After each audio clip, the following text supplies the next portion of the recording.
Solidarity forever. Solidarity forever. Solidarity forever. For the union makes us strong. And we're going to create a workers' White House in a nation that respects the rights of working men and women.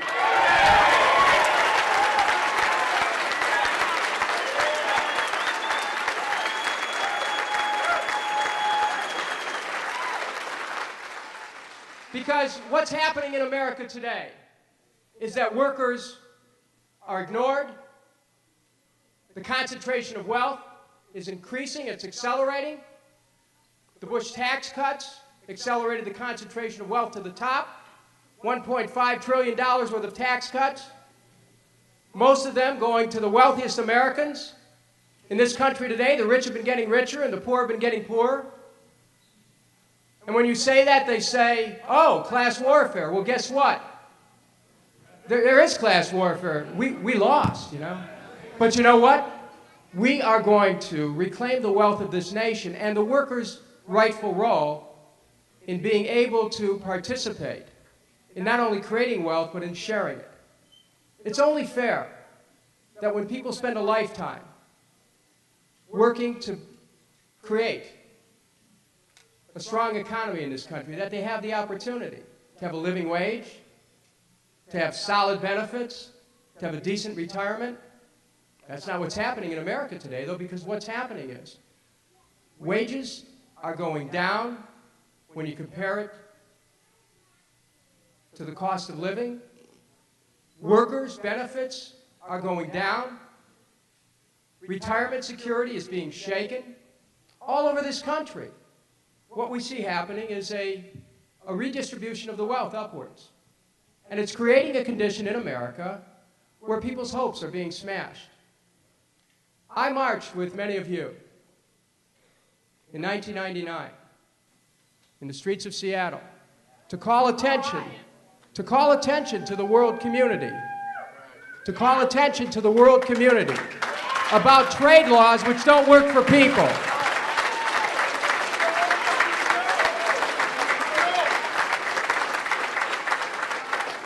We have seen 3 million jobs lost in this country since July of 2000, manufacturing jobs. We've seen the wealth of this nation deteriorate as global corporations have become more and more powerful. We've seen NAFTA resulting in a destructive undermining of our American economy. Look, I've traveled all over this country. I've seen grass growing in parking lots where in the factories they used to make cars, or they used to make bicycles, or they used to make washing machines, or they used to make car parts, or they used to make aircraft parts. I've seen grass growing in the parking lots and the padlock on the gates. And just a scene of stark reality which has resulted in so many American communities being virtually wasted. This is the reality that people are living with today in America, of trade which has created profits for a few at the misery of the many. And this isn't only a matter relating to the United States, it relates to Canada and Mexico and to countries all around this world. You know, NAFTA, when it was passed, had protections for CDs and for videos. Oh yeah, intellectual property. But workers' rights, not a chance. Didn't want to get that. It was going to be an impediment towards trade.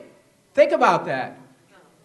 And yet what's happened is that NAFTA has been used to whipsaw unions. Labor gets to a negotiating table and they find that they're told, okay, here's the deal, take it or leave it. You don't like it, we're out of here. And in some cases they took the deal and the corporation moved later on anyway. NAFTA has been used to break workers. And the WTO has been used to keep the NAFTA agreement in place without any changes, because as all of us know, any changes to NAFTA are illegal under the WTO.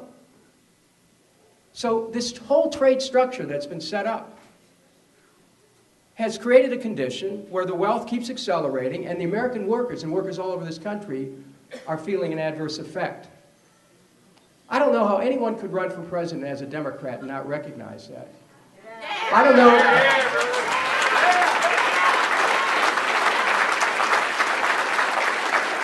Now, there are candidates who are running for president. I brought this into the debates. There are candidates running for president. They're saying, oh, we'll fix NAFTA. But the truth of the matter is that you cannot make any exceptions to NAFTA because they're illegal under the WTO. There's only one way to fix NAFTA, and there's only one way to fix the WTO. And when I'm elected president, my first act in office will be to take that path, and that is to cancel NAFTA and the WTO and return to bilateral trade conditioned on workers' rights, human rights, and the environment.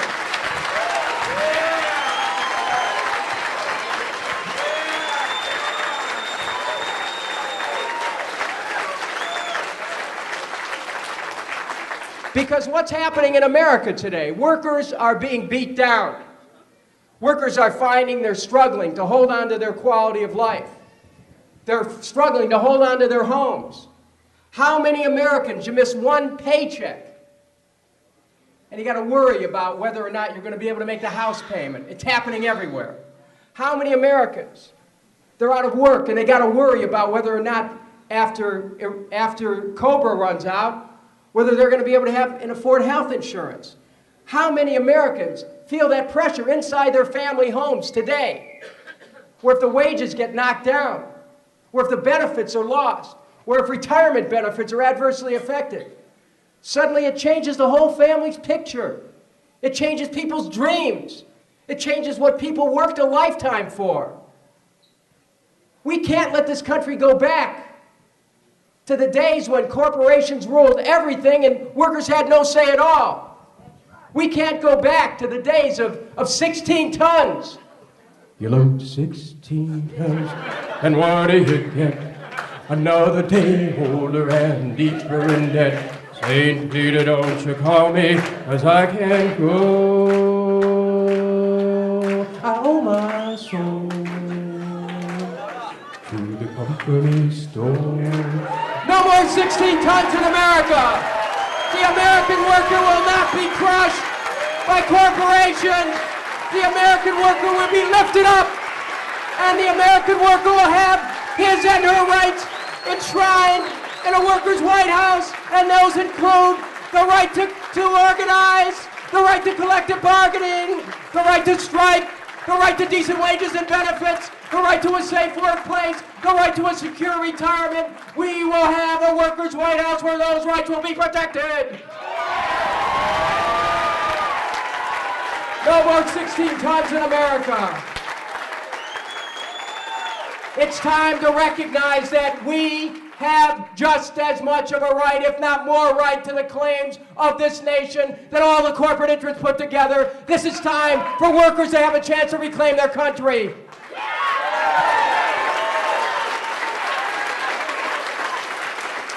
And if there's one union ready to take that step, if there's one union that has the courage and has shown the indomitable nature of what happens when workers stand up for their rights, it is the ILWU, and I'm proud to stand here with you.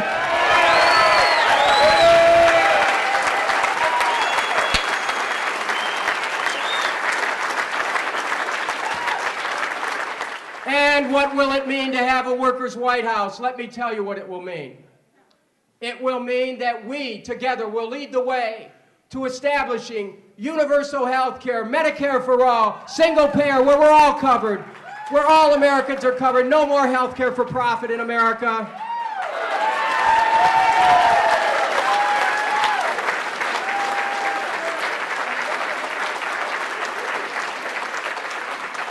Now, how do insurance companies make their money? They make their money by not providing health care. When you're sick, They don't want you to get specialized care because that costs insurance companies more money. Your doctor has to check with an insurance agent to determine whether or not you can be treated. Today's insurance policies are covering less and people are paying more. In the last 3 years, premiums have gone up 50% all across the country. Co-pays and deductibles have gone up. How many people have experienced that? America, here you are. And yet, what we see happening is, we see a country where these private interests are so powerful that many presidential candidates will say, you know what? Good idea, Medicare for all, single-payer system, great idea, but it'll never pass the Congress. Now think about this. Someone runs for president of the United States, and they claim, they'll tell people, look, I'm sorry, you know, maybe I'll give these programs a little more money. Maybe we'll give businesses tax credits. Great idea, huh? Tax credits to perhaps give their workers some benefits. But as far as radically changing the system, well, you know, we can't go there because we just can't fight it. I'll tell you what. Anyone who aspires to be president of the United States must be ready to challenge the insurance companies and the pharmaceutical companies and break the chains that they have put on American consumers on health care issues and enable people to be able to reclaim their health in this country. It is time, America. It is time. We have a right to health care in a democratic society. We have a right to a system which we own, which does not own us.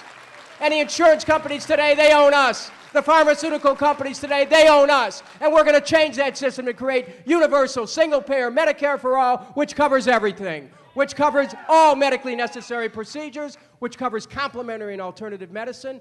Insurance companies hear that and they go, oh my God, preventive health care? Why, how are we going to make money?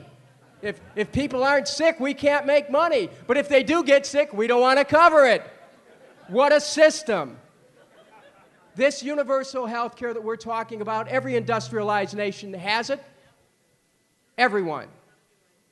And every industrialized nation understands that it's a way of protecting your economy, it's a way of protecting people, it's a way of incentivizing a healthier workforce, it's a way of taking all of those issues out of the conflict of labor management and creating a condition where everyone's covered. The plan that I'm offering to the people of the United States is embodied in legislation, H.R. 676, Medicare for all, and here's what it covers. It covers, in addition to all medically necessary procedures and complementary and alternative medicine, dental care. Now, I want you to know that this smile came at great expense, as do all of us come at great expense when we find out how much dental care costs. And if you have a family, each person starts to add up. We can have comprehensive dental health care.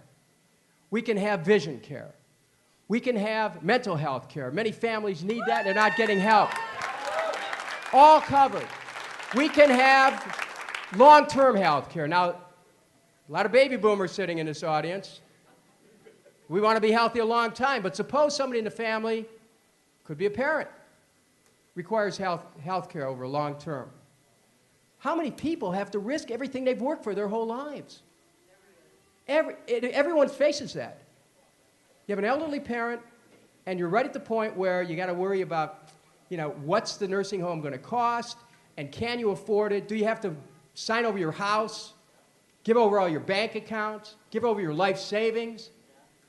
This system is wrong. This system destroys people. This system makes it impossible for people to be able to keep what they have, work for over a lifetime. And I say it's time to change that system and have a benefit in our health care system that covers long-term care, and that's what my plan does.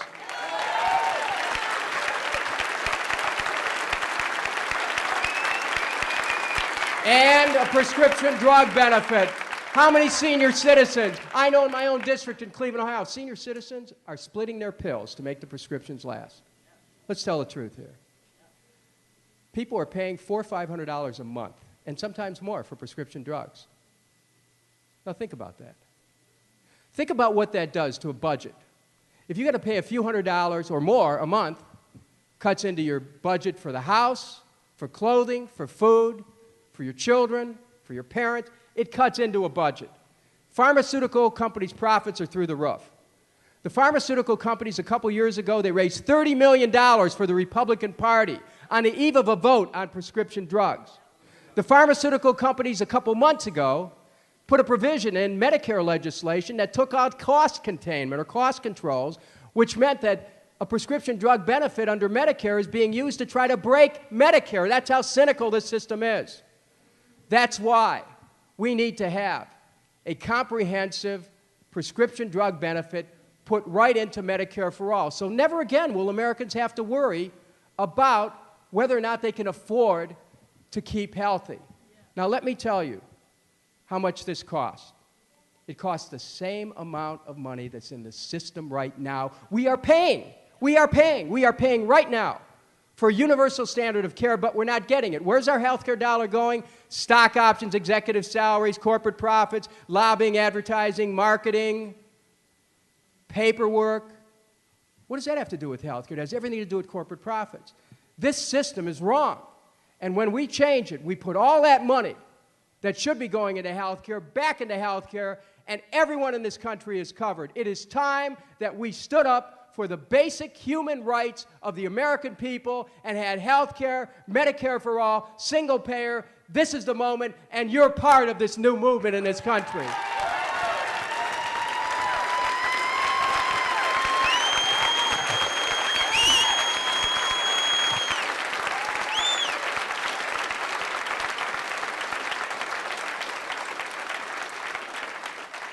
Let's talk about retirement. You know, if you're lucky enough to have a job and you put a lot of time in on it, and particularly if you're working hard work on the docks or in warehouses, you work 20, 30, 40 years, it can be pretty tiring. People's bodies wear out. My dad drove a truck for 35 years. He died with his first retirement check in his pocket, uncashed. I can tell you that coming from the neighborhoods of the city of Cleveland, I see people who have worked there 30 years on a job and sometimes more, sometimes 40. And when they get to be in their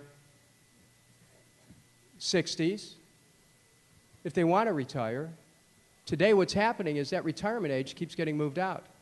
People join the system, they were told they were going to be able to retire at age 65. No, it's being moved out to eventually age 67. Some people have even talked about moving it out to age 70. Well, those are people who obviously don't have to worry about their retirement. But I will tell you that Social Security right now is the key for so many families. People depend on it. And what are people supposed to do if that retirement age keeps getting moved out? When they, you know, the average American now is retiring at age 62. People are retiring earlier. So there's this gap. 2 years, 3 years, 4 years, 5 years. What are Americans supposed to do? Let me tell you what I intend to do. When I'm elected President of the United States, I am going to lead the way to move the retirement age back to 65 so that when people want to retire at 65, they'll be able to do so at 100% benefit. It's time. And if you don't want to retire, that's your business. But if you want to retire, the money should be there. Now, there are people in Washington and on Wall Street who want to privatize Social Security. Oh, yeah. Remember all the talk a couple years ago? All the talk was, let's privatize Social Security. Wall Street couldn't wait to get its hands on Social Security. And then we saw Enron and WorldCom and all the corruption on Wall Street. Last year alone, 250 companies restated, another word for lied about, their earnings. Okay? You know, how would you like to restate your bank account?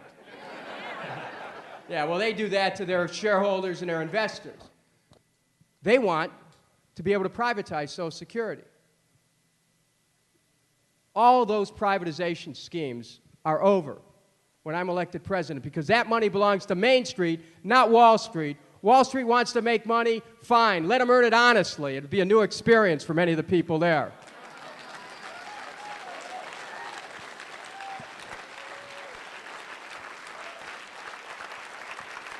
Look at how many people had their retirement stolen. The Pension Benefit Guaranty Corporation has more and more companies that are basically shifting their pension obligations onto this fund. And it's happening. You know, there's millions and millions of Americans who are having their pensions at risk because corporations are just cheating people out of the pensions. They're going belly up, and they're disclaiming any responsibility for pensions.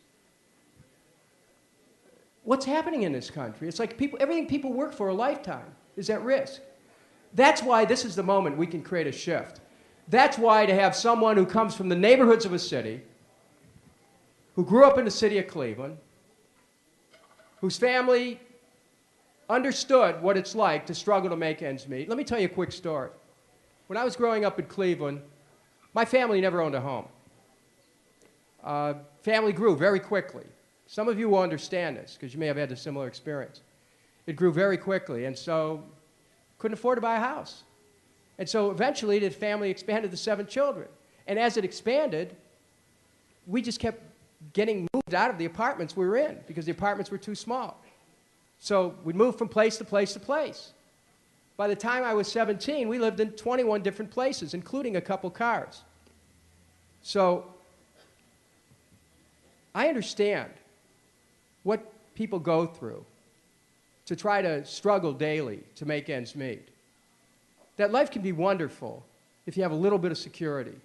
Life can be just great if you have a home you can call your own. Life can be possible if you have decent health care, if you have good schools. I mean, all these things are things that we should have a right to expect in a democracy, but we understand that life isn't easy for a lot of people. And it's important for a president of the United States to be able to connect with people on a level of knowing what's possible. I mean, there's so many good things that can happen in this country. We can lift this country up. But we can't lift this country up if it's being controlled for the economic interests of a few. And so my presidency will be about empowering workers and empowering all Americans to be able to reach their dreams and reach their goals in life. This is the moment when America needs to not only focus on Social Security, but in the broadest sense, but finally we need to look at what we can do to make this nation more secure. Now, in the last year, I led the effort in the Congress of the United States to challenge this administration's march towards war against Iraq. And in doing so,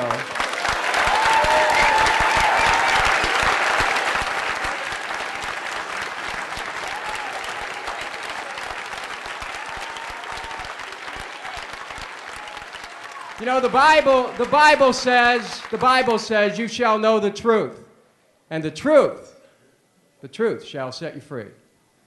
Well, this is time for America to be set free from the lies of this administration, which took this country to war against a nation that did not attack us. The fact of the matter is, Iraq had nothing to do with 9/11, with al-Qaeda's role in 9/11, with the anthrax attack on our country. Iraq had no intention of attacking America, had no ability to do so. Where are the weapons of mass destruction? You know, I come from the inner city of Cleveland. They couldn't find the weapons in Baghdad, but I'll tell you, I know where the weapons of mass destruction are. I've been mayor of a city. I know about weapons of mass destruction. Poverty is a weapon of mass destruction. Poor health care is a weapon of mass destruction. Poor education is a weapon of mass destruction.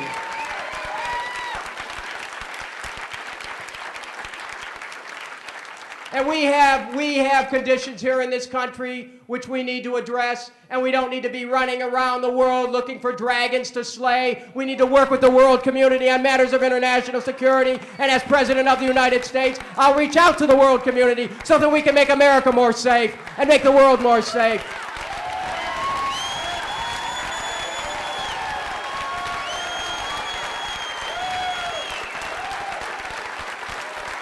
Brothers and sisters,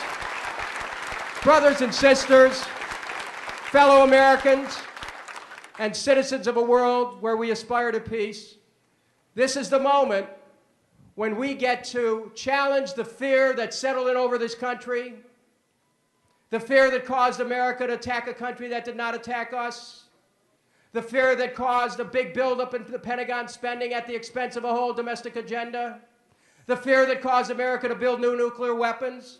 The fear that causing America to put weapons in space. The fear that caused America to want to build a missile shield. The fear that caused America to build a Department of Homeland Security.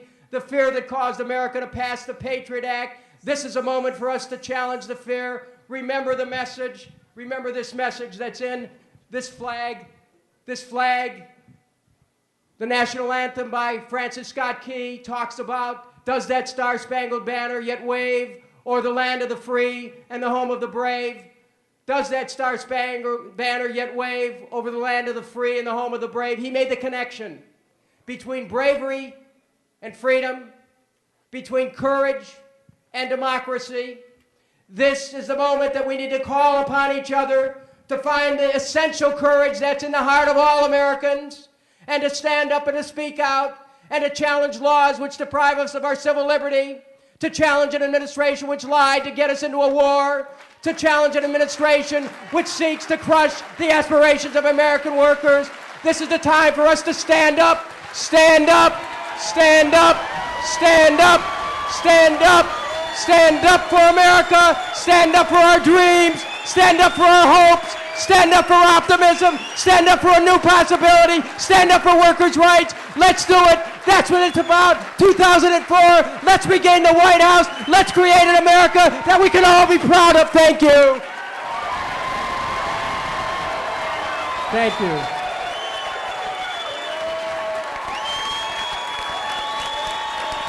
Thank you.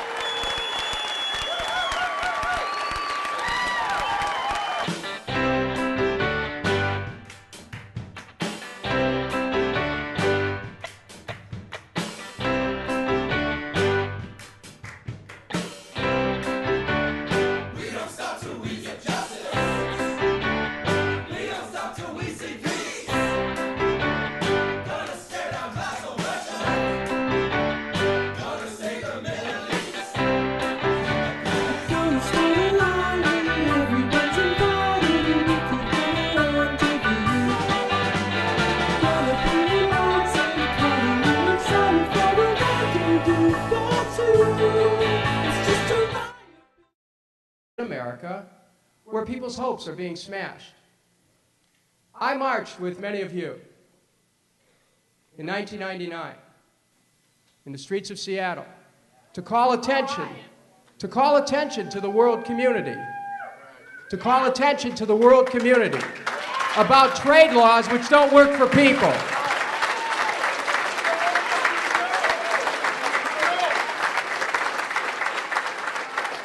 We have seen 3 million jobs lost in this country since to have a living wage, to have solid benefits, to have a decent retirement.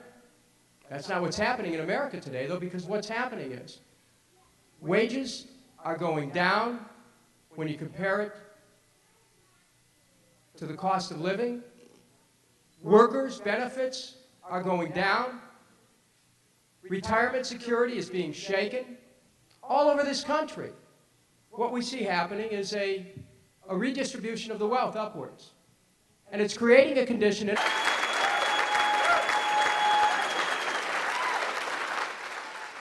because what's happening in America today is that workers are ignored. The concentration of wealth is increasing, it's accelerating. The Bush tax cuts accelerated the concentration of wealth to the top. $1.5 trillion worth of tax cuts, most of them going to the wealthiest Americans. In this country today, the rich have been getting richer and the poor have been getting poorer.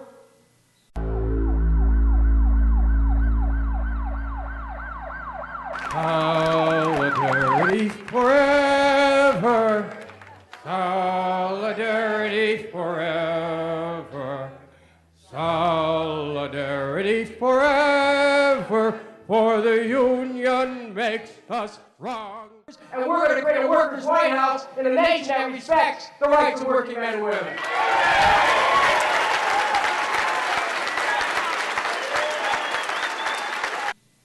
And when you say that, they say, oh, class warfare. Well, guess what? There is class warfare. We lost, you know. But you know what? We are going to reclaim the wealth of this nation and the workers' rightful role in being able to participate in not only creating wealth, but in sharing it. It's only fair that when people spend a lifetime working to create a strong economy in this country, that they have the opportunity